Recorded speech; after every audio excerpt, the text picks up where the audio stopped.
Kenya's current installed capacity for electricity stands at 2,300 megawatts against a demand of 1,600 megawatts. Now, the country has plans to scale supply to 5,000 megawatts, aimed at lowering the cost of electricity to citizens and industries. Albert Mugo is the managing director of KenGen, who now joins us to speak about the current state of electricity generation in the country. Take a look. We know the country has been keen on geothermal and wind, apart from hydro, which is historically our main source of energy. Tell us about the contribution of all these efforts to the performance of KenGen. Okay. Now, so the total installed capacity for KenGen today is 1,618 megawatts. And out of that, the hydro takes about half at 820 megawatts. Geothermal is 514 megawatts. The diesel is at about 260 megawatts. And then the wind, which we have a small wind farm in Gong, is at 26 megawatts. So when you look at in terms of installed capacity, most of our capacity is actually renewables. And let's talk about exports to the region. Where are we with that, and which are the markets that we are looking at? All right, so the exports in the region, as you know, traditionally we've been already connected to Uganda. Yeah. We've been interconnected with Uganda since the 50s. And for a long time, they were exporting power to us until about 2000, when they didn't have enough capacity for their domestic market. But because the lines were connected, we kept still being interconnected, so that we help each other. Power flows towards Kenya. If we have a shortage, then it flows towards Uganda. But on a long-term basis, we are net exporters of power to Uganda. So what is happening in the region is that there are interconnections being done around the East African region.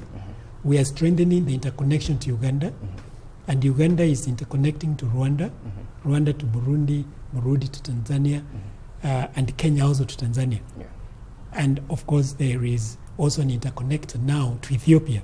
So we see that there will be exports in the East African region in the short term, or short to medium term, but in the long term, because Tanzania would then interconnect to the Southern African pool through Zambia, then power will be flowing all the way from South Africa to Kenya, and possibly to the North Africa, because once we interconnect to Ethiopia, Ethiopia is also interconnected to Sudan and Djibouti also, and we understand that there are plans to interconnect the Sudan to Egypt. So you can see it will be north all the way to South Africa. Let's talk about geothermal, which the country has been very key to look at looking at Olkaria and the rest of the sites.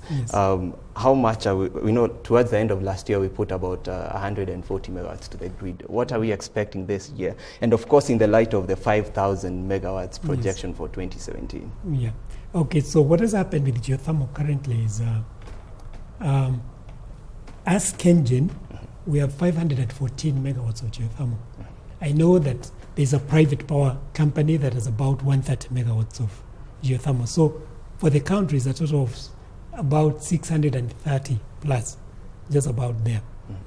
But the fact still remains that when you look at the pipeline of projects that are coming in, geothermal takes a joint share of that. Let me give an example. KenGen, by 2020, expect to add about 720 megawatts.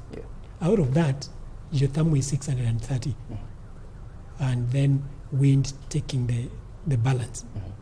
So you can then see that in the short to medium term, geothermal is taking the bigger part of the equation. Finally, of course, again to the issue of 5,000 megawatts, from where you sit, do you see us getting there anytime soon? As you know, it was projected 2017, but so far we are quite far from there. I think what has happened is that in terms of that ambition for 5,000 megawatts, of course, there were different initiatives. KenGen had its own share of 844 megawatts. We have come about half of that. What is the beauty of this, though, is the fact that the demand has not grown as fast as what's anticipated at that time. And so the generation that we have today, which stands at about 2,300 megawatts, is more than the demand of about 1,600 megawatts. So at least the capacity is ahead of demand. Yeah. But last year, the demand only grew by about 5.5%, which is quite small compared to what was the projection of above 10%.